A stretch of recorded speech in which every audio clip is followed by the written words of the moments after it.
Lydia Daydal, MMA Connect TV, and I am here with Padraig McGee, Team Tara's Padraig McGee. How are you? Not too bad. A wee bit down after that match, but tell me, how did it get on? a lot of guard work. Got in overtime out of Kimura from reverse triangle. Don't even know how that happened. And then second match, doing a lot of guard work, putting up a lot of submission attempts. Threw my leg out, and some guy from Limerick, I think, took it home with him. Did he? Yeah, so hopefully the absolute does a little bit better. I've moved up a weight for this, and okay. I knew it was going to be hard going in, and it was. Yeah. You compete quite a bit. Were you competing yesterday in McGee? No. I've actually just kind of started getting a little bit more active because I'm out injured from MMA, so this is all just a warm up from whenever I go back to MMA. These proper jiu-jitsu guys, they can compete. They know what they're doing, but I know that whenever I go back to MMA from doing this, nobody could stay on the ground with me anyway, and it's going to get a whole lot worse for them. Was it MMA that you started training, or was it jiu-jitsu? How did you get started in the sport? Well, I started playing UFC for the Xbox and tried to find out where I could do UFC fighting. Yeah, and so you're like, and I've lost 6 stone in the process. No, put on weight. Yeah, and then met Seb. Started going to his grappling classes. Team Torres, yeah. My man. And started grappling, and then went to meet Sean Smith, the striking coach in the gym, one of the nicest men in the world. And with a team like that, it's kind of hard to stay away from their classes because they are so nice, so welcoming. And they're going to make fun of me for saying that. Yeah, no, it's good. And I know that obviously Team Torres, like the Team Torres team, has just tripled in the last What happened? It was insane. All of a sudden, it was just Team Torres absolutely everywhere. And obviously, you've got some of the guys here today. So Andrew coaching you there, and some of your team. How important is the kind of family element of Team Torres to you?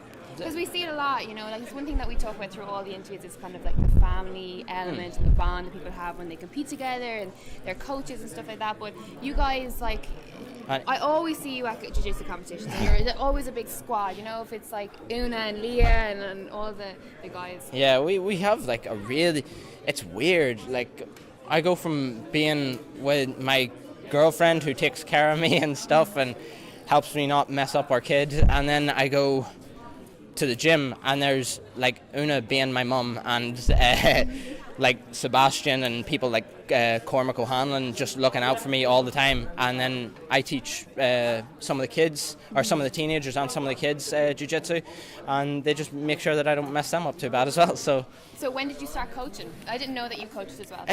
Well, I wouldn't say coach, I just help out.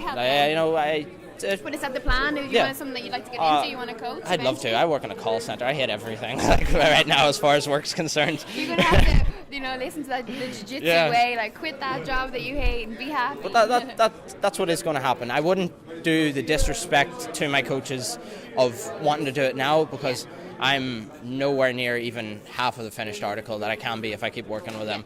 So one day I would really like to go down that road. Awesome. I will look forward to that day.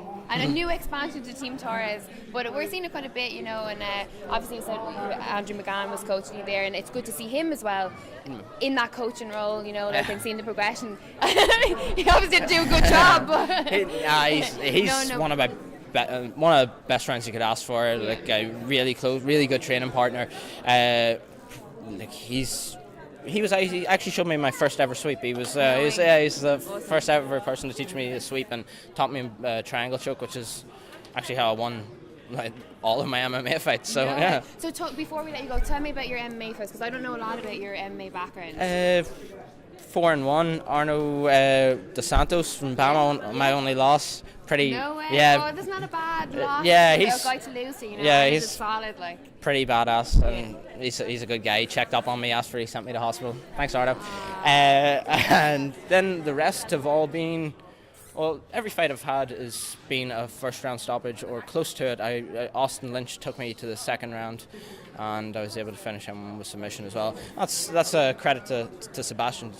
I go in and Andrew sludges me, Decky McAleenan punches ahead of me, Damien Rooney punches ahead of me, and I go out and I finish these people in the first round, and it's all just due to hard the training. hard training. Good stuff. What's next? MMA, or I know you've got an injury, but is it end of the year, or is there a time frame on it? Well, I have to go to a specialist. It's not really an injury as much as it's a condition with my blood. My blood's not clotting, and obviously there's that boxer in Belfast in a coma now with I just read the news this morning. So I don't want to go that way, and I've a most beautiful girlfriend and beautiful son, and I can't justify fighting and leaving them to. There will always be jiu-jitsu. Yeah, there always will always be jiu-jitsu. jiu-jitsu. My gum shield. Your gum shield. Well, listen, thank you so much, buddy. Lovely to speak to you, and I wish you the best of luck in the next jiu-jitsu competition and MMA if you get back into it. Thanks very much. All the best. Super.